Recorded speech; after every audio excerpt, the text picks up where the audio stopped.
마태복음 27장 46절에 있는 말씀, 한 절 말씀을 찾으셨으면 우리 다 같이 합독을 하도록 그렇게 하겠습니다. 마태복음 27장 46절 찾으셨으면 합독하겠습니다. 제9시점에 예수께서 크게 소리질러 이르시되 엘리 엘리 라바 사박다니 하시니 이는 곧 나의 하나님 나의 하나님 어찌하여 나를 버리셨나이까 하는 뜻이라. 아멘. 이 강단에 보면 강대상도 있고 마이크도 있고 마이크도 있고 그리고 컵도 있습니다. 만드는 사람들이 목적을 가지고 만들었습니다. 목적 없이 만들어진 것은 하나도 없습니다. 마이크를 만든 목적도 있고 이 컵을 만든 목적도 있고 강대상을 만든 목적도 있습니다. 다 목적이 있습니다. 우리 한 인간이 이 세상에 태어나는 것도 의미 없이 목적 없이 태어난 존재는 결코 아닐 것입니다. 그런데 그 목적을 발견한 사람, 자신의 미션을 발견하고 인생을 황홀하게 사는 황홀한 인생이 있는가 하면 인생의 미션을 찾지 못하고 자신이 이 땅에 온 삶의 목적, 존재의 목적을 알지 못하고 한평생 방황하다가 십자가상에서 발견하는 한편 강도가 발견한 것과 같은 늦깎이 인생도 없잖아 참 수없이 많이 있는 줄로 압니다. 그리고 평생 동안 자신이 이 세상에 온 목적을 모른 채 평생을 살다가 이 세상을 이별하는 사람도 수없이 많습니다. 여러분, 예수님께서 이 세상에 목적 없이 오셨을 리가 만무합니다. 예수님께서 이 세상에 왜 오셨습니까? 신약성경 요한복음 12장 27절 말씀을 보시면 이런 말씀이 기록되어져 있습니다. 내가 이를 위하여 이때에 왔습니다. 내가 이를 위하여 이때에 왔습니다. 예수님은 십자가에서 인류의 죄를 속량하시기 위해서 십자가를 지시고 죽으시기 위하여 세상에 오신 것입니다. 그런데 예수님께서 십자가에서 매어 달려 있을 때 주님께서는 그 십자가에서 기도하셨습니다. 예수님은 세상을 떠나시면서 예수님은 기도하시면서 세상을 떠나셨습니다. 한 문장으로 된 7개의 기도를 예수님께서 십자가에서 아버지께 올려드렸습니다. 이 7개의 기도를 다 기록한 복음서 저자는 없습니다. 마태와 마가가 하나씩 기도를 기록했고 누가는 3개를 기록하고 사도 요한은 마지막 3개의 기도를 기록을 했습니다. 십자가상에서 말씀하신 예수님의 그 기도를 다 기록한 복음서 저자는 한 사람도 없습니다. 마태, 마가 하나씩 기록하고 그리고 누가는 3개를 기록하고 그리고 요한은 3개를 기록했습니다. 그런데 이렇게 복음서의 4저자가 예수님이 십자가상에서 말씀하신 죽으시면서 기도하신 그 기도의 기록을 각각 기록해 놓았지만 그 기도는 독립적으로 존재하지는 않습니다. 어떤 기도와도 어떤 말씀과도 다른 기도와 격리된 채로 이 기도는 이 말씀은 존재하지 않습니다. 그래서 예수님께서 십자가에서 죽으시면서 기도로 말씀하신 그 기도, 그리고 예수님은 십자가에서 죽으셨는데 예수님은 정말로 죽으셨다는 사실입니다. 예수님의 죽음은 역사적인 사실입니다. 예수님의 삶 가운데서 예수님의 이 죽음만큼 세밀하게 구체적으로 기록된 것이 없습니다. 사도신경에 보면 죽으시고 장사된지 이렇게 기록을 하고 있습니다. 사도신경은 그렇게 고백하고 있습니다. 저와 여러분들의 죽음과 동일한 예수님도 물리적인 죽음을 죽으신 것입니다. 심장에 있는 박동이 멈추고 숨이 멈추고 뇌가 멈추었습니다. 체온도 급격하게 떨어졌습니다. 예수님은 죽으셨습니다. 그러나 예수님의 죽음에는 맥박이나 호흡과 같은 생명지구가 멈춘 것 이상의 훨씬 더 큰 의미가 있다는 사실입니다. 우리의 구원이 성취가 된 것입니다. 예수님의 이 죽음을 통해서 거룩한 사건이 일어났습니다. 예수님의 자발적이고 희생적인 죽음은 죽음을 가져오는 이 세상의 죄악을 위한 희생 제물이었습니다. 죽음을 정복한 죽음이었던 것입니다. 이것은 참으로 위대한 신비입니다. 이 우주에서 가장 위대한 신비인 것입니다. 이 신비를 풀어보려고 이 세상에 있는 최고의 지성을 가진 사람들이 이 깊은 신비를 이해하고 풀어보려고 하는 수없는 시도를 했습니다. 그렇지만 십자가와 우리의 구원을 이해하는 일에 있어서는 하나님이 일하시는 방식의 그 변두리만 맴돌 뿐이라는 사실입니다. 십자가에서 예수님의 죽음은 물리적이었고 역사적인 차원에서 쉽게 이해하고 여러분 설명할 수가 있습니다. 그러나 십자가에서 이루어진 구원은 그렇게 간단하게 설명할 수가 없습니다. 십자가에서 죽으신 예수님의 죽음이 이루어낸 구원 때문에 하나님을 경배하는 구주 예수님을 찬양하는 성도는 삶의 순간순간마다 이 골고다 언덕을 오르게 됩니다. 십자가로 가까이 가게 됩니다. 예수님의 죽음, 이 골고다 언덕길로 하나님의 백성들이 그렇게 여행하는 것은 저와 여러분이 사랑했던 사람들을 기억에서 잊혀지는 것이 두려워서 지우기 위해서 그렇게 여러분 꽃을 들고 묘지를 찾는 것하고는 다릅니다.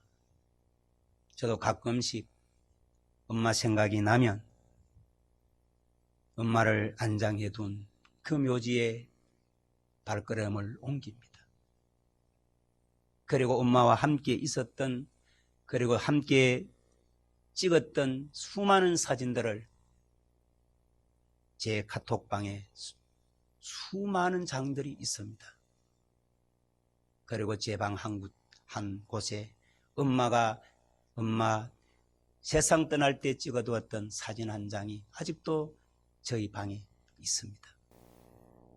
왜 그런 사진을 보고 묘지를 가느냐? 사랑했던 사람들을 또렷이 기억하기 위해서 아닙니다. 추모하거나 예를 표시하기 위하여서 하나님의 백성이 골고다 그 언덕길을 십자가로 가는 것은 아닙니다. 기억하기 위해서, 추모하기 위해서, 예를 표하기 위하여서 십자가로 가는 것은 결코 아닙니다. 그래서는 안 되는 겁니다. 나를 위해서 죽으신 예수님과 함께 나 자신이 날마다 죽는 것의 의미를 파헤치기 위해서 십자가로 가야 하는 것입니다. 나를 위해서 죽으신 예수님과 함께 나 자신도 날마다 세상 속에서 죽는 것의 그 의미를 파헤치기 위하여서 그렇게 십자가로 가야 하는 것입니다. 갈라디아서 2장 19절에서 사도 바울은 내가 그리스도와 함께 십자가에 못 박혔다. 내가 그리스도와 함께 십자가에 못 박혔습니다. 이 사도 바울의 고백이 자신이 체험한 예수님의 죽음이 가지는 구원의 차원을 탐색하기 위함인 것입니다. 고린도전서 15장 31절에서 사도 바울은 나는 매일 매 순간 날마다 죽습니다.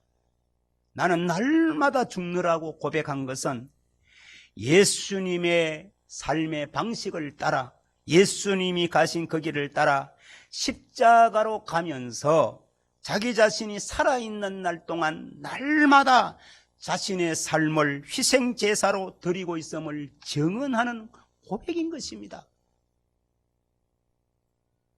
사도 바울이 골로새서 3장 3절에 골로새 성도들을 향하여서 너희가 죽었고 너희 생명이 그리스도와 함께 하나님 안에 감추어졌음이라고 쓴 것은 예수님의 죽음이 일으키는 구원의 작용에 그리스도인들이 참여하도록 이끌기 위함이었습니다. 바울이 자신도 예수님처럼 로마의 사형 집행을 받을 처지에 감옥에 갇힌 채 죽기까지 복종하셨으니 그 십자가의 죽으심이라고 하는 편지를 쓴 것은 자신의 독자들에게 너희도 그리스도와 같은 마음을 품었고 인생을 살아가라고 촉구하기 위함인 것입니다. 성도 여러분, 우리는 세례를 받음으로 그리스도와 함께 죽었기 때문에 또한 그리스도와 함께 부활할 것을 로마서 6장 5절에서 11절은 증언하고 있습니다. 예수님은 십자가에서 자신의 죽음을 기도하시기 전에 자신이 죽으시는 것처럼 자기를 따르는, 자기를 경배하는, 자신을 섬기는 예수 믿는 사람들도 너희들도 나처럼 죽어야 된다 명령하셨습니다.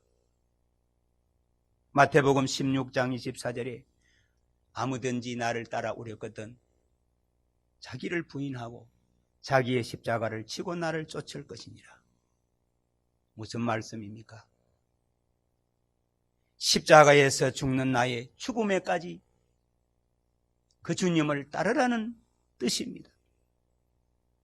내가 너희를 위하여 죽기까지 한 것처럼 너희도 구원을 이루는 삶을 위하여 너 자신이 날마다 죽고 구원에 수많은 사람들이 참여하도록 하기 위하여서 너희들도 죽어야 된다. 이렇게 말씀을 하신 것입니다. 예수님께서 십자가에 들이신 7개의 기도는 우리가 날마다 죽으면서 예수님과 함께 기도할 수가 있는 은유입니다. 그러나 은유라고 해서 그 실제성이 줄어드는 것은 절대로 아니라는 사실입니다. 예수님이 첫 번째 드린 기도가 오늘 마태복음 27장 46절입니다. 예수님께서 십자가에서 죽으시면서 드리신 기도, 엘리 엘리 라마 사박다니, 엘리 엘리 라마 사박다니, 나의 하나님 어째서 나를 버리십니까? 마태복음 오늘 본문 27장 46절에 기록되어져 있고 마가복음 15장 34절에 기록되어져 있습니다.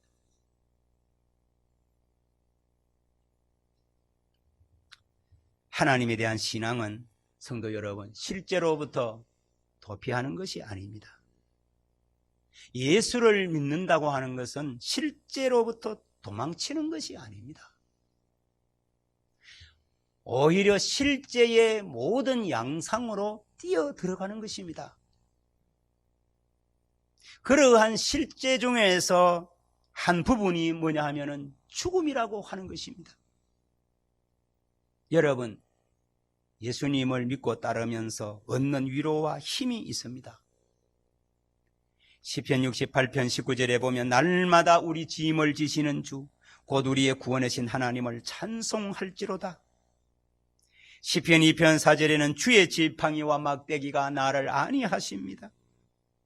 요한복음 14장 27절에 보면 너희는 마음에 근심하지도 말고 두려워하지도 말라.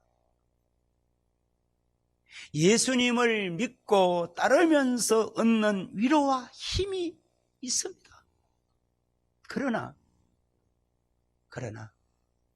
우리가 예수님을 따라 예수님의 삶의 방식을 따라 예수님이 가신 그 십자가의 길을 가게 되면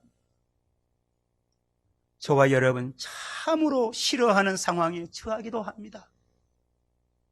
참 역겨운 사람을 웃음으로 대해야 할 때가 있습니다.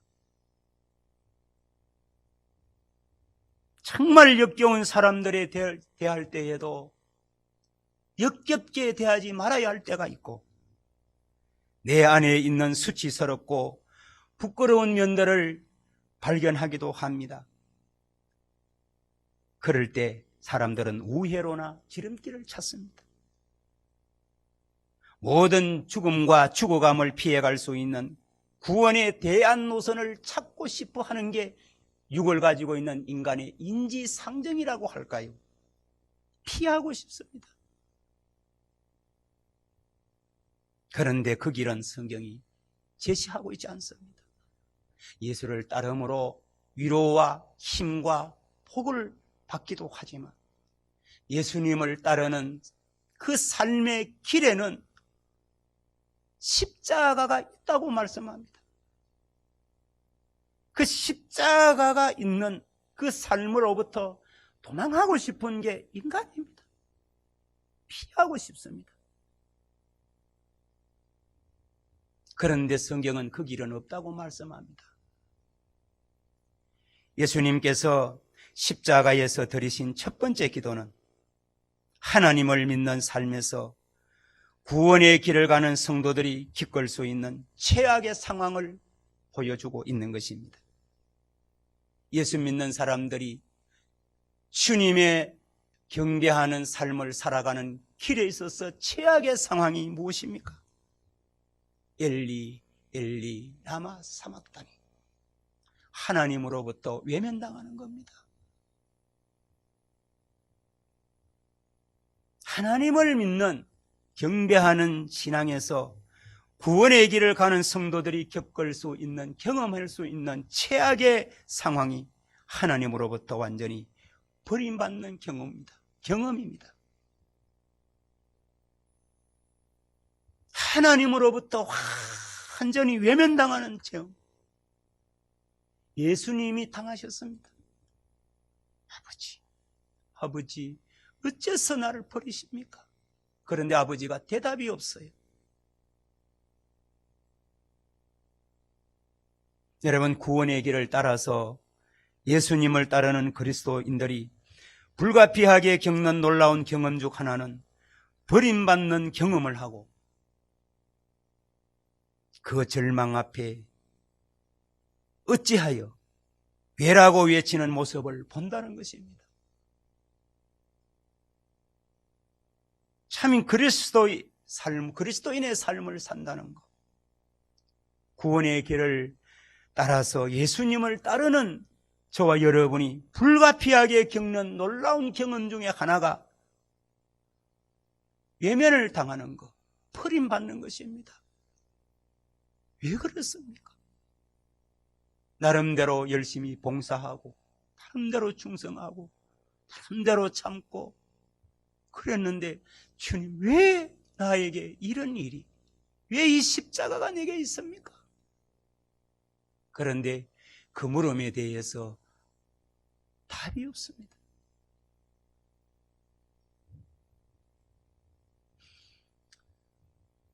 버림받음에서 오는 예수님의 외침이 메아리가 되어져서 이리저리 부딪히고 지나온 역사의 길고도 긴 터널, 복도를 반복해서 들려오는 소리를 듣게 됩니다. 아버지, 어째서 나를 버리십니까? 아버지, 왜 이러십니까?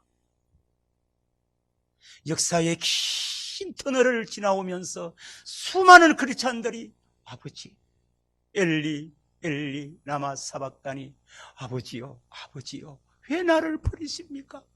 왜 이렇게 하십니까? 내가 왜 이런 수치를 당하고 왜 내가 이런 수모를 받아야 합니까?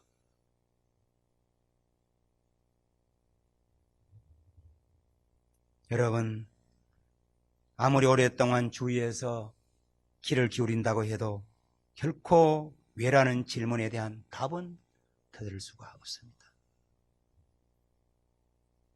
그런데 기억할 게 있습니다. 예수님의 이 기도는 마지막 기도가 아니라 첫 번째 기도라는 사실입니다. 예수님의 기도는 이제 시작에 불과한 것입니다. 라마 라마 라바 사막다니. 아버지 어째서 나를 버리셨습니까? 예수님의 기도가 시작을 하는 것입니다. 왜 이렇게 나에게 힘든 일, 어려운 일이 나에게 있습니까? 경건하게 살려고 믿음으로 살렸고 성실함과 정직함으로 살려고 몸부림치는데 왜 이런 몹쓸 병이 들리고 왜 어려운 경제 문제가 막히고 삶이 이렇게 고되고 힘듭니까? 왜 이렇습니까? 예수님의 기도를 끝까지 들으셔야 답이 나옵니다. 여러분, 그리고 예수님께서 십자가에서 돌아가시면서 두 번째 하신 말씀의 기도가 무슨 기도냐 하면 누가복음 23장 34절에 보시면 아버지 저들을 사하여 주옵소서 자기들이 하는 것을 알지 못합니다. 여러분, 예수님께서 십자가에서 드린 두 번째 기도, 두 번째 하신 말씀이 무엇입니까? 아버지여 저들을 사하여 주옵소서. 저들을 용서해 주세요. 예수님이 말씀하신 저들은 누구일까요?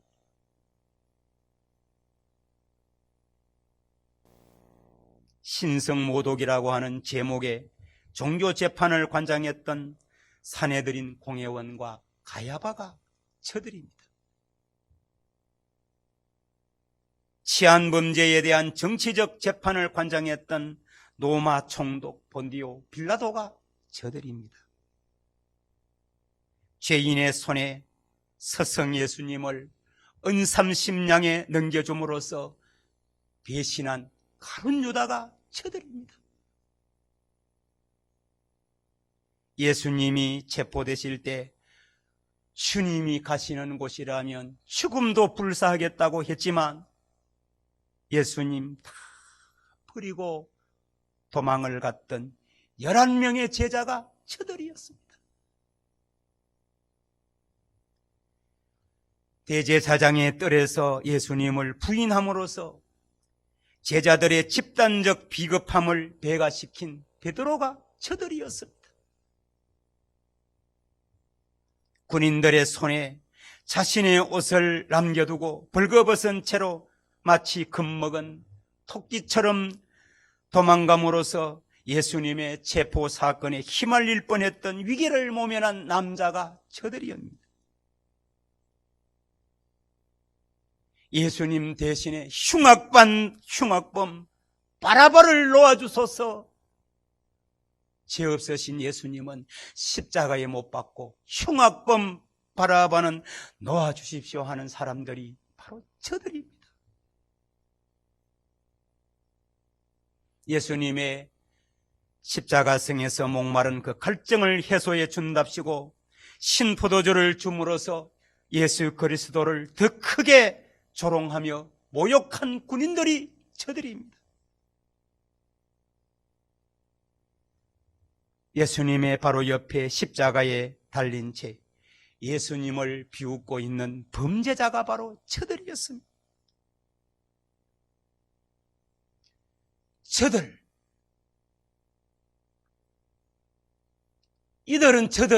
자기들이 하고 있는 짓이 무슨 짓인지를 모르고 있습니다. 이들은 자신들이 무슨 죄를 짓고 있는지도 모르고 있습니다. 날조된 혐의로 재판을 받으시는 예수님. 종교법정과 세속법정이 합세해서 예수님에 대해 유죄 판결을 내리고 사형을 선고했습니다.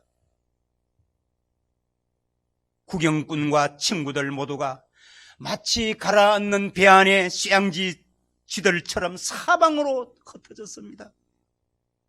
그런데 예수님은 무엇을 하고 계십니까? 주님이 무엇을 하고 계십니까? 저들이 하고 있는 짓이 저들도 모르고 있는 그들을 근거로 해서, 저들의 죄악을 무지에서 비롯된 것을 근거해서 아버지, 저들이 몰라서 그러니까 용서해 주십시오. 모르고 저 짓을 하고 있습니다. 저들을 용서를 근거로 하는 기도가 무지로 출발되어집니다. 몰라서 저렇습니다. 여러분,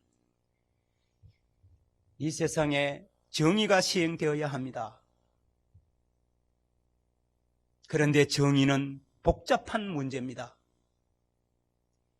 유죄와 무죄를 결정하고 범죄를 방지하고 약하고 불행한 사람들을 보호하는 법과 법정의 세계는 언제나 유대 사회와 기독교 사회를 포함해서 모든 정치적 사회적 체계의 근본 기둥입니다. 세계 역사를 통해서 정의라는 제목하에 축적된 지혜가 수만 권의 책을 엮어놓았습니다. 여러분, 우리는 정의 없이는 기능할 수가 없는 사회를 살아갑니다. 우리의 안전과 정신적 건강을 위해서는 정의를 집행하는 사람들이 꼭 있어야 하는 것입니다. 성경의 예언자들과 사도들이 가장 힘있고 강력하게 말하는 주제 중에 하나가 바로 공의라고 하는 것, 정의라고 하는 것입니다. 죄의 미묘함과 악의 완고함으로 미루어 볼 때 정의가 시행되지 않는다면 우리는 이내 도덕적 무정부 상태와 정치적 대혼란 속에 살아가게 될 것입니다. 그러나 죄의 죄와 불의와 악의 문제에 대해서 예수님이 하신 마지막 기도는 아버지여, 정의가 실현되게 해주십시오. 저들을 죽여주십시오. 저들을 처벌해 주십시오. 그래서 정의를 세워주십시오라고 주님은 기도하지 않으셨지 않습니까?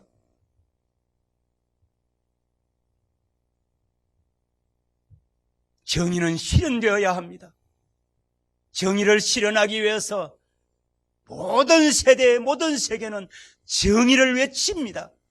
그러나 공정하게 정의가 실현된 적은 많지 않습니다.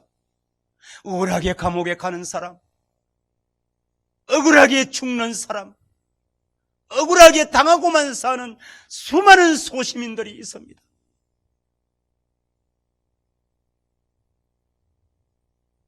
그런데 여러분, 죄와 불의와 악의 문제에 대해서 예수님이 하신 마지막 말씀, 마지막 기도는 정의가 아니라 용서를 위한 기도였습니다. 용서의 행위가 정의에 대한 관심을 배제하지는 않지만 복음 안에서 살아가는 그리스도인들이 보여야 할 첫 번째 반응은 용서가 되어야 한다는 사실입니다. 살면서 사회가 다루어야 하는 정의의 문제들이 분명히 있고 그러한 문제들에 참여하는 것이 중요하기도 합니다. 우리 사회에는 정의를 추구하는 사람들이 많습니다. 그러나 아버지여, 저들을 용서하여 주옵소서 말할 수 있는 사람, 아버지여, 정의를 외치는 사람, 공의를 외치는 사람은 수없이도 많습니다. 외치지만 정의롭지 못합니다. 정의를 말하는 사람, 정의롭지 못하는 모습은 매스컴을 통하여 너무 많이 압니다. 공정하지 않는 세상입니다. 공정을 얘기하고 정의를 얘기하는 사람이 많지만 아버지여, 저들의 죄를 용서해 주십시오. 예수님이 기도하셨습니다. 예수님을 따르는 자들님, 저와 여러분도 이 기도를 드릴 수 있는 유일한 사람인 줄로 믿습니다. 여러분, 아버지, 저들을 용서하여 주십시오라고 기도드릴 수 있는 사람들이 예수 믿는 성도 외에 세상 천지 어디 있겠습니까? 정의는 정말로 중요합니다. 그러나 정의가 아무리 중요하다 하더라도 용서보다 더 중요하지 않습니다. 기도하는 크리스찬은, 기도하는 예수님처럼 무엇보다도 비인격적인 정의의 대리인이 아니라 인격적인 용서의 전달자고 부활의 정의라는 사실을 명심하시기를 바랍니다. 그러나 여러분, 용서라는 것은 나긋나긋한 감상주의가 아니라 날카로운 복음이라는 사실을 기억하셔야 됩니다. 그러나 용서는 도덕을 대수롭지 않게 여기는 것 또한 아닙니다. 그것은 십자가라는 용광로에서 달구어져서 하얗게 열을 발산하는 부활의 사랑이라는 사실입니다. 사랑하는 성도 여러분, 한번 따라합시다. 용서가 정의를 이겼다. 그렇습니다. 예수님의 용서가 정의를 이겼습니다. 이것은 그때나 지금이나 언제나 항상 그렇습니다. 복음 안에서 예수님께서 가상에서 드린 이 7마디의 말씀, 7개의 기도 가운데 오늘 오전에는 2가지만 살펴보았습니다. 주님을 따르는 길에는 왜라는 대답에 답이 없는 메아리가 될 때가 있다. 십자가의 길을 갈 때에는 이해 못할 일이 있구나. 엘리 엘리 라마 사박다니, 아버지 아버지 어찌하여 나를 버리십니까?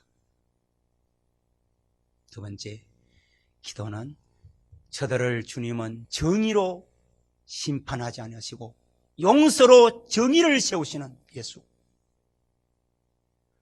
그 길을 걸어가야 할 자가 예수를 믿는 저와 여러분이 살아야 할 삶의 방식이고 걸어가야 할 신앙의 길인 줄로 믿습니다. 이 고난주간 이해되지 못한 문제 주님은 반드시 이해시켜 주실 것이라는 확신을 가지시고 세상에 용서해 주지 못할 사람 누가 있겠습니까? 용서받은 우리가 저들을 용서해 주옵소서. 이렇게 기도하면서 한 주간 잘 보내시기를 주님의 이름으로 축복합니다. 기도하겠습니다.